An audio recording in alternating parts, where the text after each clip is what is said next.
ಇವತ್ತಿನ ಶ್ರೀಯುತ ರಾಮಚಂದ್ರಯ್ಯವರು ನಮ್ಮ ತಂದೆಯವರಾಗಬೇಕು. ಇವತ್ತಿನ ಹುಟ್ಟುಹಬ್ಬ ಆಚರಣೆ ಮಾಡ್ಕೊತಾ ಇದ್ದಾರೆ.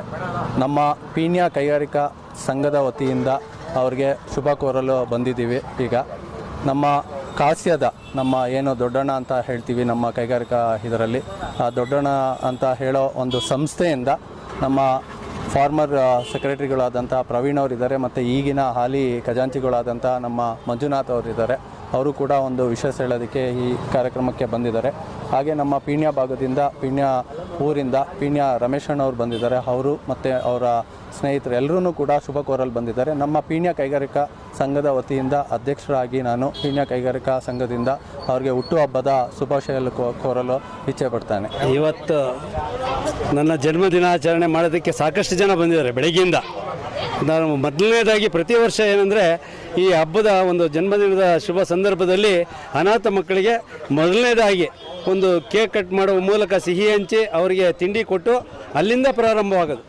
ಆ ಪ್ರಾರಂಭ ಮಾಡಿದಂಥ ಸಂದರ್ಭ ಜೊತೆಗೆ ಇಡೀ ಕರ್ನಾಟಕದಲ್ಲಿ ಎಲ್ಲ ಜಿಲ್ಲೆ ಎಲ್ಲ ತಾಲೂಕಿನಲ್ಲಿ ಇವತ್ತು ನಮ್ಮ ಜನ್ಮದಿನನ ಒಂದು ಸಾಮಾಜಿಕ ಕಳಕಳಿಯನ್ನು ಇಟ್ಕೊಂಡು ಸಮಾಜ ಸೇವೆ ಮಾಡೋ ರೀತಿಯಲ್ಲಿ ಕೆಲಸವನ್ನು ಇವತ್ತೆಲ್ಲ ಜಿಲ್ಲೆಯಲ್ಲಿ ಮಾಡ್ತಾ ಬಂದಿದ್ದಾರೆ. ಅದಕ್ಕೆ ಅವರೆಲ್ಲ ನಮ್ಮ ಅಭಿಮಾನಿಗಳಿಗೂ ನಾನು ಕೃತಜ್ಞತೆಯನ್ನು ವಂದನೆಯನ್ನು ಸಲ್ಲಿಸುವ ಮೂಲಕ ಇವತ್ತು ಹಲವಾರು ಕನ್ನಡ ಪರ ಸಂಘಟನೆ ಬಂದಿದ್ದರು.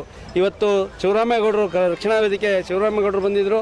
ಆಮೇಲೆ ಬೇರೆ ಬೇರೆ ಸಂಘಟನೆ, ಅದರಲ್ಲೂ ವಿಶೇಷವಾಗಿ ನಮ್ಮ ವಿಜಯ ಸೇನೆ ಅಂದರೆ ನಾನು ದೀಪಕ್ ಅವರು ಭಾಳ ಆತ್ಮೀಯರು.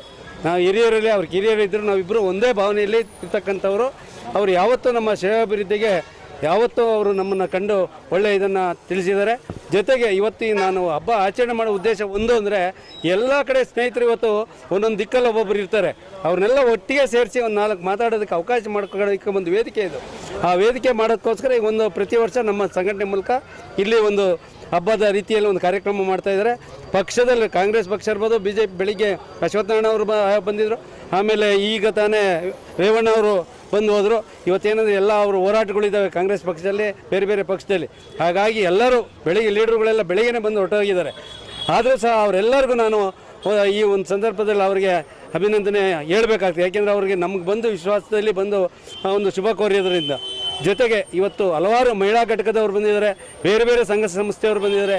ಇನ್ನು ನಮ್ಮ ಕನ್ನಡ ನಮ್ಮ ಸಂಘಟನೆಯವರು ಜಯ ಕರ್ನಾಟಕ ಸಂಘಟನೆ ಎಲ್ಲ ರಾಜ್ಯ ಮತ್ತು ಜಿಲ್ಲೆಯ ಎಲ್ಲ ಪದಾಧಿಕಾರಿಗಳು ರಾಜ್ಯಾದ್ಯಂತ ಸುಮಾರು ಜಿಲ್ಲೆಗಳಿಂದ ಇವತ್ತು ಆಗಮಿಸ್ತಾ ಇದ್ದಾರೆ. ಅವರೆಲ್ಲ 12 ಗಂಟೆ ಮೇಲೆ ಬರೋಕ್ಕೆ ಹೇಳಿದ್ದು. ಆ ರೀತಿ ಇವತ್ತು ಎಲ್ಲರೂ ಜೊತೆಯಲ್ಲಿ ನಾವು ಇದ್ದೀವಲ್ಲ, ಅದೇ ನಮ್ಮ ಭಾಗ್ಯ ಅನ್ನೋ ಉದ್ದೇಶ ಇಟ್ಕೊಂಡು ಇವತ್ತು ಕರ್ನಾಟಕದಾದ್ಯಂತ ನಮ್ಮ ಬಗ್ಗೆ ಇಷ್ಟೊಂದು ಕಾಳಜಿ ಕೊಟ್ಟಂಥ, ನಮಗೆ ಇಷ್ಟೊಂದು ಪರಿಚಯ ಮಾಡಿಕೊಟ್ಟಂಥ ಒಬ್ಬರ ಮಹನೀಯರನ್ನ ನಾವು ನೆನೆಸ್ಕೋಬೇಕಾಗ್ತದೆ. ಸನ್ಮಾನ್ಯ ಮುತ್ತಪ್ಪರಯ್ಯ ಅಣ್ಣನವರು ಈ ಸಂಘಟನೆ ಕರ್ಕೊಂಬರ್ದಿದ್ರೆ ನಾವಿವತ್ತು ಒಂದು ಹೋಬಳಿಗೋ ಒಂದು ಕ್ಷೇತ್ರಕ್ಕೋ ಒಂದು ಜಿಲ್ಲೆಗೋ ಇರಬೇಕಾಗಿತ್ತು. ಇವತ್ತು ಅಖಂಡ ಕರ್ನಾಟಕದಲ್ಲಿ ನನಗೊಂದು ಹೆಸರು ಮಾಡಿಕೊಟ್ಟಂಥ ಧೀಮಂತ ನಾಯಕರು ಅವ್ರನ್ನ ನೆನೆಯುತ್ತಾ ನಾನು ಒಂದು ಎಲ್ಲರನ್ನ ಒಬ್ಬರನ್ನ ಆಗಿದ್ದೀನಿ. ಬೇರೆ ಬೇರೆ ಸಂಘಟನೆಯವರು ನನಗೆ ಪ್ರೀತಿ. ನನಗೊಂದು ಆಸೆ ಏನಿದೆ ಅಂದರೆ ಕರ್ನಾಟಕದ ಎಲ್ಲ ಕನ್ನಡ ಪರ ಸಂಘಟನೆಗಳು ಒಕ್ಕಟ್ಟಾಗಿ ಒಕ್ಕೂಟ ಮಾಡಿ ಏನಾದರೂ ನಾವು ರೋಡಿಗೆ ಬಂದರೆ ಯಾವುದೇ ಪಕ್ಷದಲ್ಲಿರಲಿ ನಾವು ಅವ್ರನ್ನ ಏನೂ ಮಾಡೋಕ್ಕಾಗೋದಿಲ್ಲ. ನಮ್ಮ ಸರ್ಕಾರನೇ ಬರುವಂಥ ಪರಿಸ್ಥಿತಿ ಇದೆ. ಆದರೆ ದುರ್ದೈವ ಕನ್ನಡ ಪರ ಸಂಘಟನೆಗಳಲ್ಲಿ ಒಬ್ರು ಕಂಡ್ರೆ ಒಬ್ರಿಗೆ ಆಗ್ದಂಗೆ ಆಗಿದೆ. ನಾನು ಅನ್ನೋದು ಆಗ್ತಾಯಿದೆ. ನಾವು ಅನ್ನೋದು ಅಳವಡಿಸ್ಕೊಂಡ್ರೆ ಮಾತ್ರ ಸಂಘಟನೆಗೆ ಒಳ್ಳೆಯ ಹೆಸರು ಬರ್ತದೆ. ಸರ್ಕಾರ ಮಟ್ಟದಲ್ಲಿ ನಡೆಸೋಂಥ ಇವತ್ತೇನು ಕನ್ನಡಕ್ಕೆ ಇವತ್ತು ನಾವು ಹೋರಾಟ ಮಾಡೋಂಥ ಪರಿಸ್ಥಿತಿ ಇದೆ ನಮ್ಮ ರಾಜ್ಯದಲ್ಲಿ. ಆ ಪರಿಸ್ಥಿತಿ ಮತ್ತೆ ಯಾರಿಗೂ ಆಗಬಾರ್ದು ಅನ್ನೋದಾದರೆ ನಾವೆಲ್ಲ ಒಗ್ಗಟ್ಟಾಗಬೇಕು. ಆ ಒಂದು ಸಂದರ್ಭ ಅಷ್ಟೇ. ಏನಾಗಿದೆ ಇವತ್ತು ರಾಜಕೀಯದಲ್ಲಿ ಭಾಳ ಹೊಲಸಾಗಿದೆ, ನಿಮಗೆಲ್ಲ ಗೊತ್ತಿದೆ. ಯಾವುದೇ ಪಕ್ಷದಲ್ಲಿರಲಿ ಯಾರು ಇಲ್ಲಿ ಓಟ್ ಹಾಕಿಸ್ಕೊಳತಕ್ಕ ಆ ಮಾತೇ ಬೇರೆ, ಅಲ್ಲಿ ಹೋಗಿ ಕುಂತ್ಕೊಂಡೋ ಮಾತೇ ಬೇರೆ.